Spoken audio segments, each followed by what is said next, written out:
What's up, fam? Extraordinary Life with Elijah. And today, my little girl Azriela is my extra, and I am the ordinary. Okay. All right, put your This hand. is a yellow lion. Yellow lion. Nice. How do you know it's a yellow lion? Because you told me.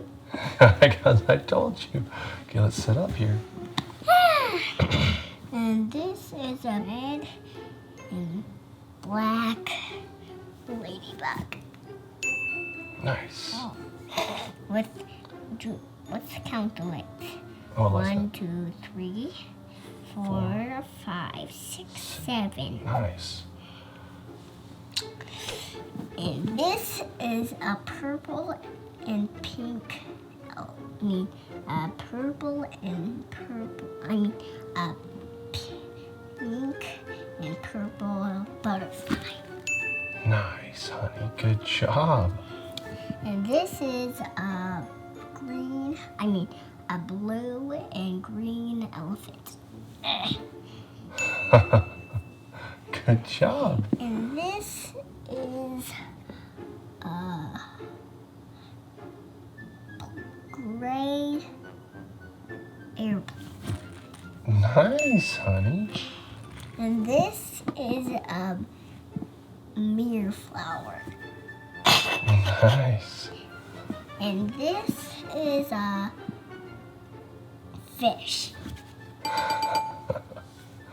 No more. I love how my little kids guide me into what the Father is doing with me. That they impart such a perspective of innocence into how the Father loves me. I haven't reaffirmed the vision for a while, but the vision of Extraordinary Life with Elijah is to serve to please my Father's heart through the exercise of my gifts to impart grace to you to know Him more. That our Father is always longing to release more of His heart and mind to us. That He wants to give us as much as we possibly can bear.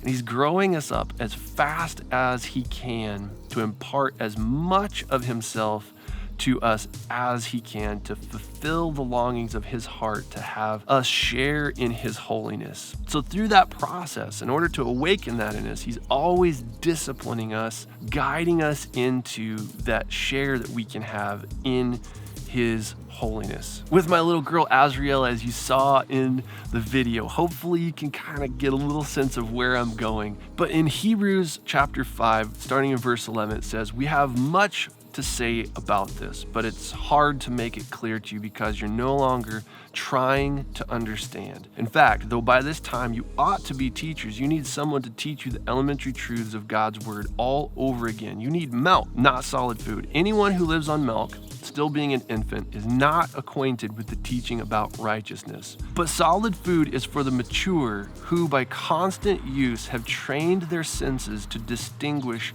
good from evil." My life is completely wrapped up in immature children right now. Bowden is nursing, so he's living on milk. My other two are growing up. Azriel's doing a great job at dinner times, but Kailani is really struggling with eating solid food, especially at dinner times, and just digging into it and finishing her food. And as a result of that, I've been given lots of opportunity to consider this process of discipleship, that solid food is for those who by constantly training their senses have learned to distinguish right from wrong. Azriela and I have been using her What's Inside box since she was just a little kid. Her Papa Don got it for her. And inside of it, as you saw, there's all of these little animals. And when you reach your hand inside, you can pull out an animal, and what is it? And we're engaging textures, we're engaging colors, we're engaging animals, we're engaging the sounds. And over the years, as I've worked with Azriela and playing with this little box, we just keep taking it up a notch, taking it up a notch. At first, it was just, we'd pull something out. What is this? It's an elephant. What sound does it make? Probably shouldn't do that too many more times or I'll give myself an aneurysm. But as we go through it, we're also engaging textures, that the lion has like a bumpy texture on it. It's kind of ribbed, and the fish is kind of slick and smooth. As we have kept working on that over and over, now she's to the place where she can put her hand in, and as you saw, just feel with her fingers the texture of each one. Like, listen to the sounds and remember, with the constant use that she's had, that she's trained her senses to be able to distinguish what's inside the box without even seeing it. Now, the next level that I've taken it with her, which we didn't do in the video, is that I hide mystery objects in the box. I tell her in advance, there's gonna be a mystery item, an item that we haven't dealt with before, but it's one of your toys, you've played with it lots, but I'm gonna pop it inside the box with the other what's inside items, and I want you to see, if you, just by feeling it, if you can tell what it is. Now, the fun thing is that when I put the mystery item in the box, she immediately starts feeling around, avoiding all of the things that she does know until her fingers find the thing that she hasn't yet discovered. As soon as she grabs it, her eyes light up. She's like, "What is it, Dad? What is it?" And then I just encourage her, "Honey, you can figure it out. Just feel it. Think, you know what it is." And you can see all of her gears turning, and she's analyzing all of the toys that she has that we've played with over and over to try to figure out what it is. And then all of a sudden there's that moment of discovery where her eyes light up and she knows what it is. And I tell her she has to declare what it is before she pulls it out of the box. As she starts to describe more and more of what it is, I get more and more excited. "Yes, honey, you've got it, you've got it." And then when she declares, oh my goodness, she pulls it out and she can tell me what was in the box as a mystery item while never having played with it in the box before.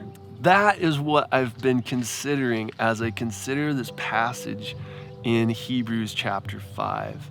That those who have ceased to try to understand are stunted in their growth. They're locked in a perpetual sense of adolescent immaturity.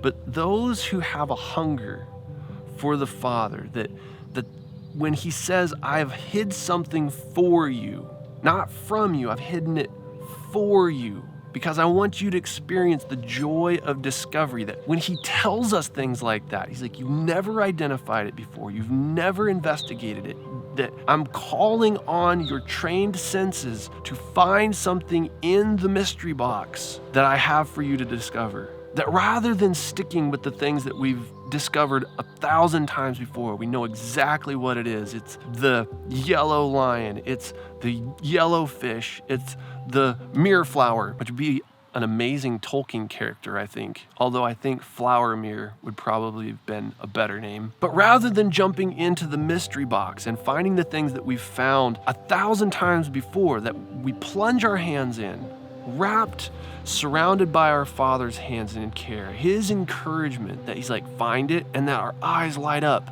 "What is it, Dad? What is it?" He's like, "We've played with it 1,000 times. It's in the realm of your inheritance in the earth. Your senses are trained. You can figure this out." And that the hunger that's inside of us, that those who come to God must believe first that he exists and that he is a rewarder of those who diligently seek him, and that the reward is him.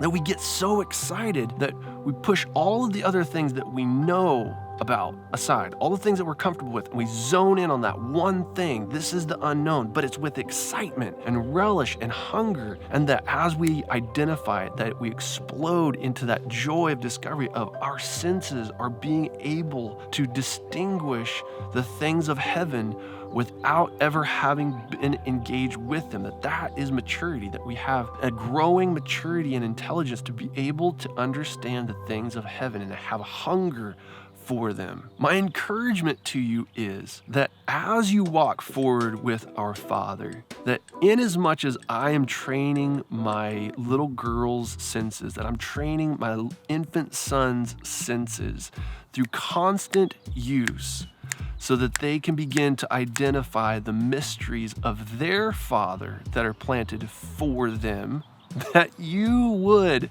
allow the Father to continuously train your senses through constant use throughout your day in every element of your ordinary life, so that when He throws a mystery into this box called earth and reality, that you would be able to feel it, taste it, touch it, to listen with the ears of heaven, and to smell for the essence of Christ, and be able to identify what it is even though you've never experienced it before. I hope that makes sense, guys. I know it's a bit of a complex one, a little bit rambly, but man, I hope it encourages you.